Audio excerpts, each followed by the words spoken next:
The yips are not a superstition. They are a mental condition, one that can be fixed with discipline, not denial. I think there's part of me that just doesn't, trust therapists.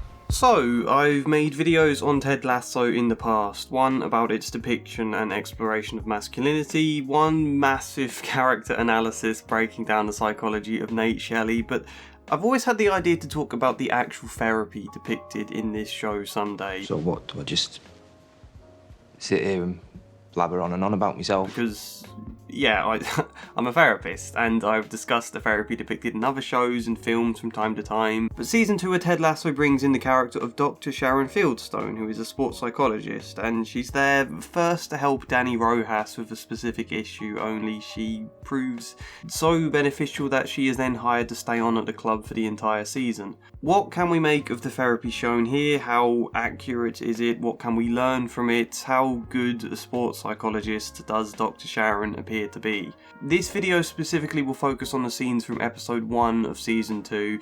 If you're all interested, I'll do future videos and scenes from the later episodes where we see much more therapy, but for now, this is where we start. Let's get going.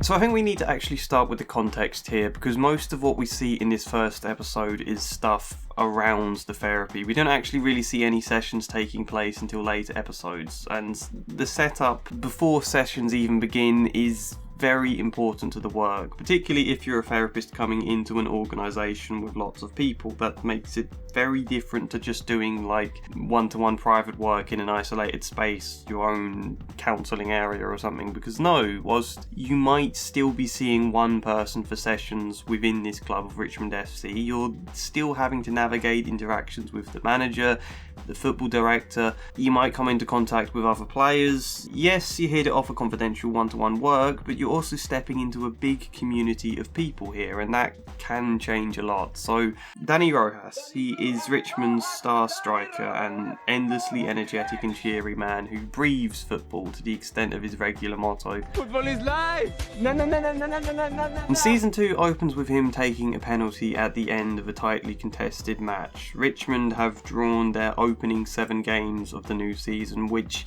for context, is absolutely dreadful for this team. Richmond were in the Premier League during season 1, only they were relegated, so they've dropped down a league to the Championship. They haven't had to sell many of their players over the season break, which means they are still a team with Premier League level players. They should 100% be challenging for promotion back into the Premier League. The expectation should be that they win most of their games. 7 draws from the first 7 games is horrendous, and one of my small criticisms of the show is how they undersell the tragic start to this season, and pressure should really be on this team right now. But yeah, speaking of pressure, Dani Rojas, the star striker, is meant to win games for the team, effectively. That's not to say he's at fault or he's been underperforming, but if your team does keep drawing match after match and you're the guy who scores goals, you would naturally lump a lot of pressure on yourself in that situation. That might not be fair, but that would probably be how you feel. You'd be like, right, it should be on me to turn things around, I need to step up and win the games, I need to be the one who makes the difference. Which is exactly what's happening in the opening moments of season 2. Dani is stepping up to take a penalty that will win them the game, only there's a problem. Richmond's mascot is this dog named Earl. As Dani is taking the penalty, a pigeon lands on the pitch. Earl breaks free from his leash to chase the pigeon and ends up being hit with the football. Dani Rojas, in that sense, not only fails to score and win the match, but he kills an innocent dog, a dog that symbolically represents the club. It's an awful experience. Realistically, I feel like the referee would not allow a dog anywhere near a penalty in the first place, so maybe I'm wrong, I've not heard of it, but if your mascot is an actual animal, surely it only comes out before and after the match and is there for the warm-up and over half-time and things, but surely it's taken inside while the game is playing out.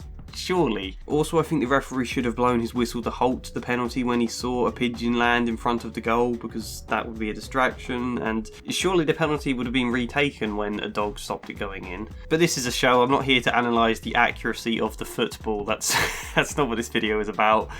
Dani is deeply hurt by this incident. He's left standing in the shower praying as he tries to wash the death off himself, in his words. Ted opts to give him space, but Dani's situation doesn't improve. He has a nightmare of killing the dog again before waking and crying out, "Football is dead!" And then his every attempt to score or even just kick the ball during training sessions results in missed kicks and terrible accuracy. As Coach Beard describes it, Dani has a case of the yips, where he's suddenly unable to manage the basic fundamentals of his game. And so to start, we have to say the yips is a real thing, though I think it comes under a lot of different names, and it isn't necessarily psychological, but in this case I think it almost certainly is. There are many documented examples from different sports of athletes just suddenly unable to get the basic things right. They're trying their absolute hardest, but it's like right at the last moment, the split second before the kick or the throw or whatever, something subconsciously just goes wrong and they don't know why. The more they try to stop it from happening, the more they're overthinking, and it just gets worse and worse and makes them feel so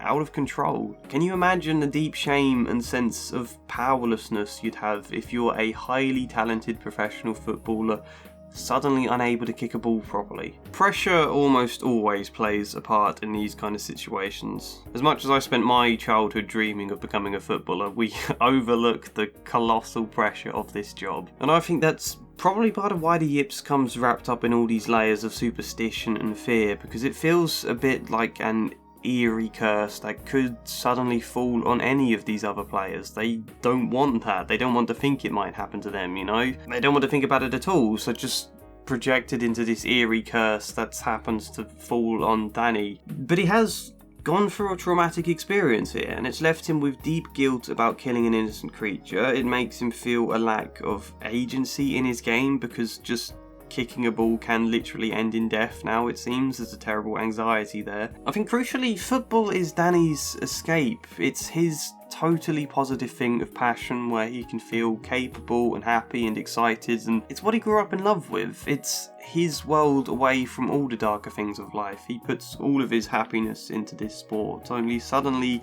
football is death. His escape from all of the difficult things kind of feels tainted in that way, and it affects his sense of identity and sense of what football means to him. I have always been the happy, positive footballer. Who am I now when suddenly football doesn't seem so happy and I can't quite feel the way I want to feel and have always felt? What's happened? All of that wrapped up alongside the failure for not winning the game for his team and his fans, and the shame about how incapable he has suddenly become. It's all left him with a mental block that no kind, supportive words from Ted can seem to unstick. And so a sports psychologist is obviously a good idea. She might teach Dani some calming methods, possibly hypnosis, and probably some other stuff I haven't thought of, but most notably talking through what happened and the experience and all his feelings around it, and just trying to help him process them. And afterwards, Dani can score again. It seems to only take her one session, and Ted asks Dani how Dr. Sharon helped, and he says, Dr. Sharon helped me remember that even though football is life, football is also death, and that football is football too.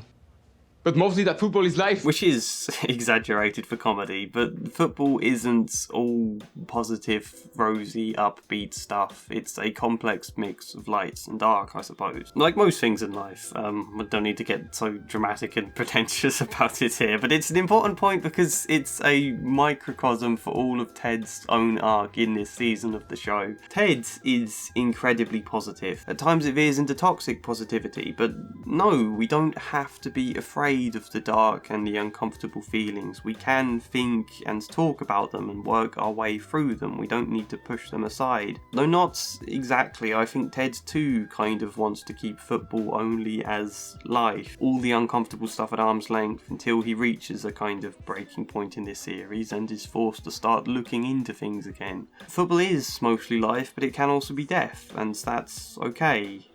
Basically, I think that makes sense. With all that in mind though, let's get into some actual scenes now.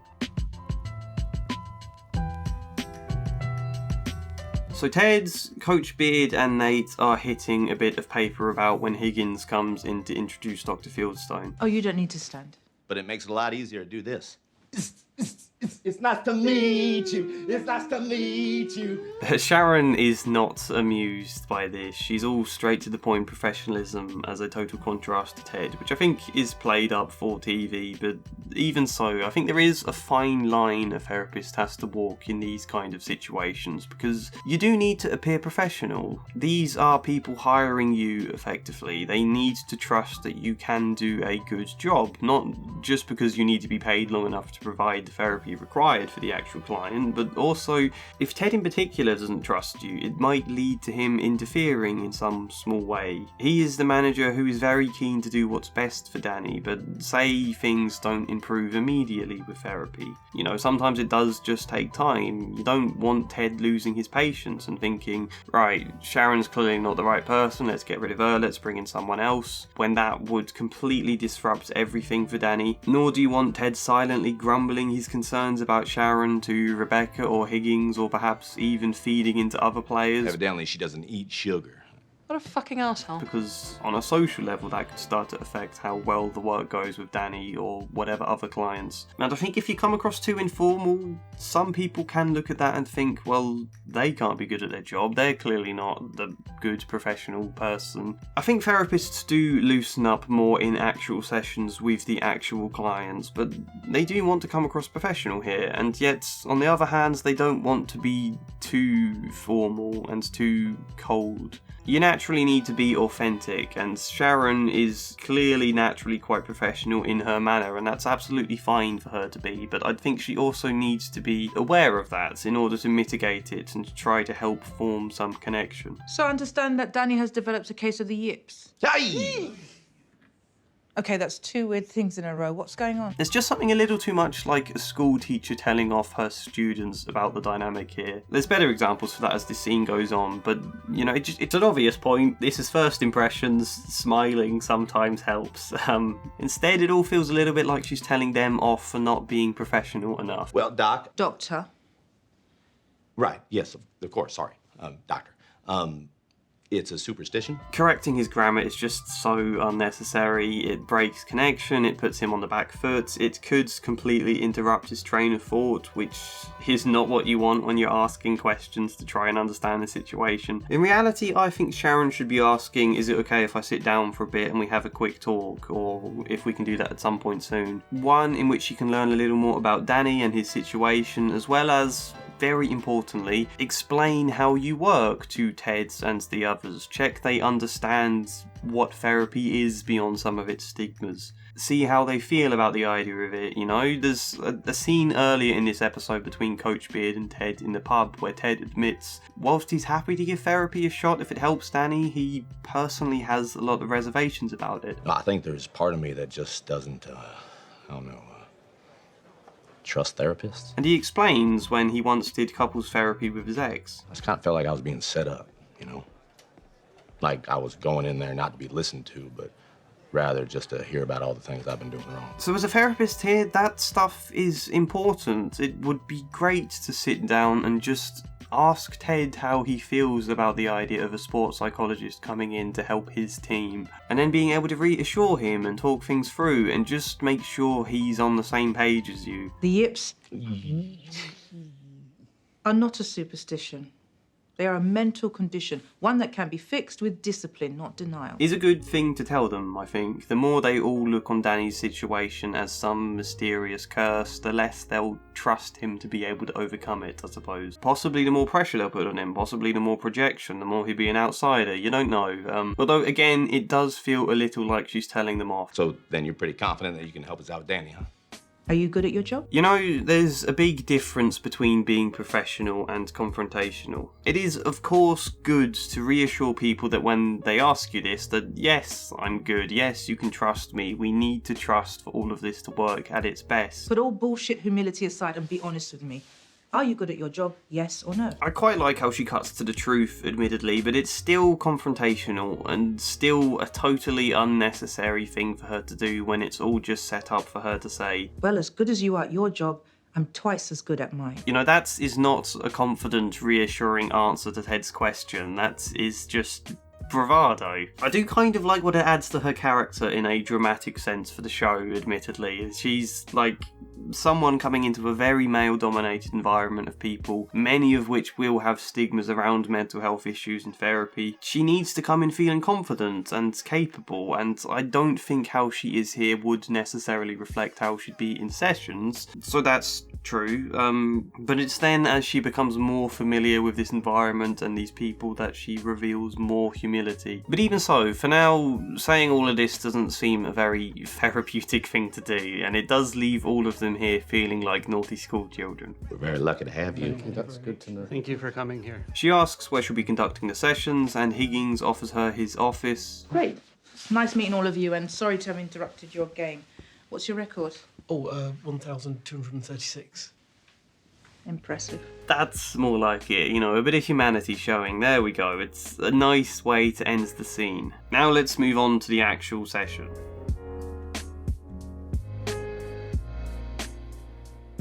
So yes, the next thing is Dani's session, which we don't actually see, so this makes this section quite brief. Higgins is moving his stuff out of his office for her, which is good. You can't have Higgins trying to briefly shuffle into the room going, sorry, I've just got to get this file or got this thing or whatever it is, whilst the session is ongoing. If he's offering her a room, that means she has to have it without interruption and with privacy for the entire time it's needed. Otherwise, it will just make the client feel a bit secondary, you know? Like, sure, you're kind of important to me and I'm trying to offer you my help, but not so much so that I can give you a devoted, uninterrupted space. So Higgins needs to grab everything he might possibly need. It's also good for Sharon to set up the room as best suits the therapy sessions as possible, which, you know, that's a lot easier with adult therapy, but were she, say, a school counsellor brought into a school or working with children, that might mean bringing in some toys and art materials and all sorts else. But all the same, it can be a really difficult,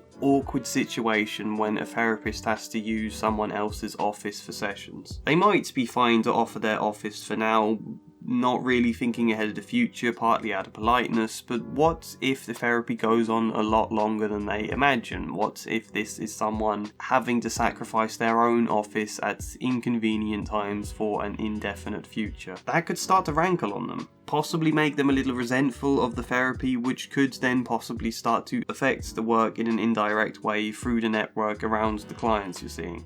I don't think that happens here with Higgins, and it might sound very, very minor, but you never know. A therapist has to be aware of these things. I remember a school once bringing me in specifically to see this kid they were worried was going to end up getting excluded, and the only room they could offer was this shared space that other teachers go in to use for like one-to-one work and reading with children and all sorts of other stuff. And most of them were fine about it. I'd talk to them and things, they were all aware of the time I was using the room, but there was one incident where I had to kick out the teacher who had been doing some marking in there when the session was supposed to happen. I had the room booked, I'd set it up, I'd then gone to get the kids.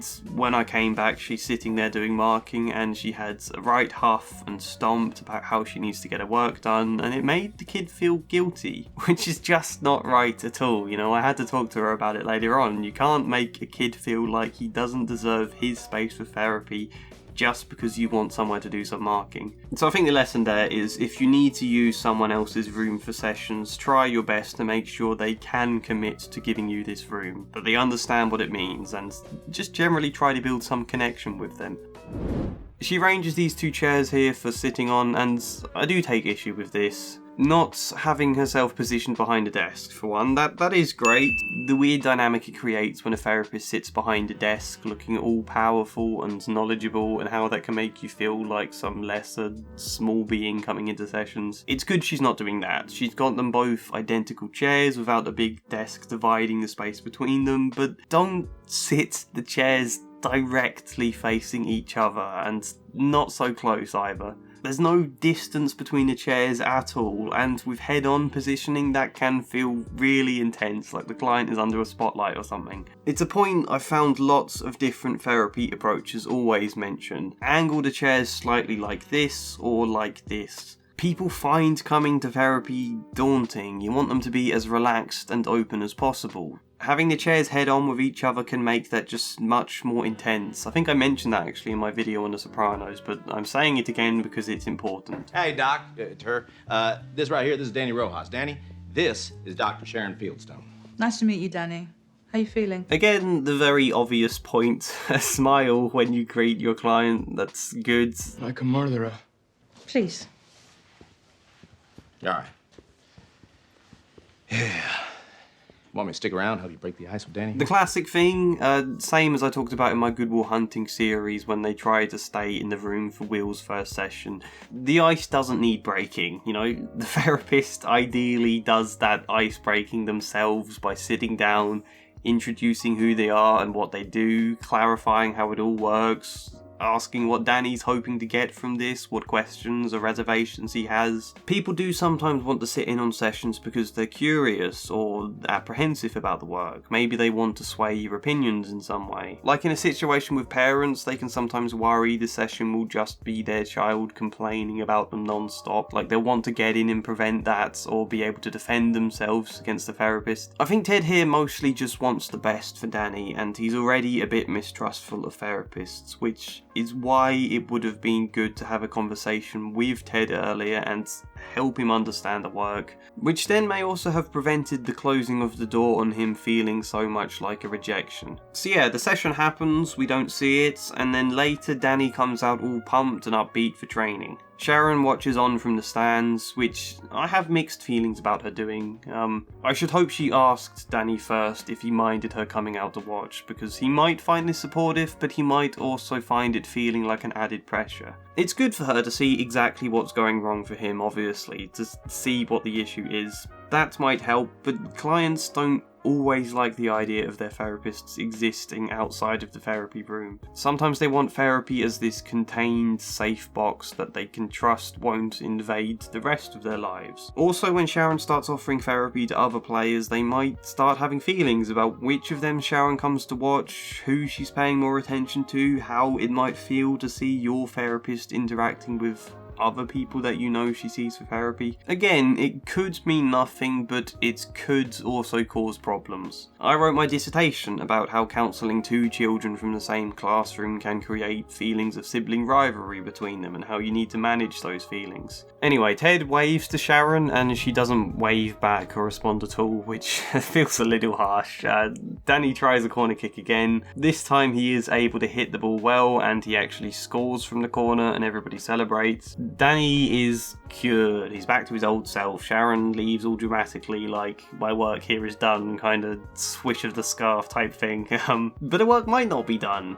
This is one kick, you know? In reality, I think she'd need to keep the work going with Dani for a while longer, because what if he messed up the next kick? Or maybe just one kick out of the next 20 or 50 would be enough to give him this stab of anxiety, like, oh my god, what if I still have the yips? Rather than calmly being able to tell himself, okay, I just messed up one, that's fine, I don't need to think about it. Or even, this is just the training ground stuff right now. How is Dani in an actual game when there's all the pressure of a crowd and TV and results mean something massive? How is he then, you know? It is very possible to have an effect after just one session, but it's also rare. It's not common, if I'd say even particularly ethical, to finish work with a client after just one session. Go a little bit longer at least to make sure the change is proper and that they won't need to come back later down the line and then stop and start and have all of that disruption going on. But this is just a TV show, so fair enough. Dani is better. Ted goes up at the end of the day to thank Sharon before she leaves. He sees Colin coming out of a session with her and Thierry waiting to go next. A few of the boys asked to sit down with Dr. Fieldstone before she left. I don't see the harm, right? And again, Sharon closes the door, leaving Ted to feel somewhat rejected, and that's kind of an arc, I think, here. We were told Ted's one experience with therapy felt like his ex-wife and the therapist ganging up on him. He might worry therapy here means all of these players again ganging up on him as the manager and lumping him with all of the blame for all of their issues. That's unlikely to be the case. He might even recognise that logically, but that's still a worry he might have. The show does a good job to illustrate those sort of concerns through the closing of a door, I think, and when Ted's already has this tendency to kind of please and appease people, it's then unsurprising he makes so much effort in the next episode to try and charm and win Sharon round. But that is where this first episode ends, and also where this video ends. More of an introduction, I think, to the idea of a sports psychologist at the club than the actual therapy itself yet. If I was to jump in with some arbitrary quick grading of Dr. Sharon so far, I'd probably give her 6 out of 10. It's not a fair grading because we haven't yet seen any of her therapy, but she's come into an organisation without much attention to the organisational dynamics and how she might need to introduce this community to the idea of what therapy means. I don't like the setup of a room. I'm not even sure about the idea of inviting Colin and Thierry in for what would just be one session at the time. I have mixed feelings about that. It's not right really to grade a therapist like this, but this is just a fun YouTube video, so what the hell. We can expect better from Dr. Sharon in later episodes. If you would like me to discuss those later episodes in future videos, then let me know. Like this video, it helps. Subscribe for more stuff. Support me on Patreon for even more stuff and to help keep this channel going, but otherwise, hopefully see you next time. And as ever, a special thank you goes to Janice McMahon, Luke Hoare, Treat Gaber, Michael Gallagher, InSquares, Flying Spider, Samara Salsi, Joshua C. Follier, Chad Bramwell, and Zachary Herreras. Thank you.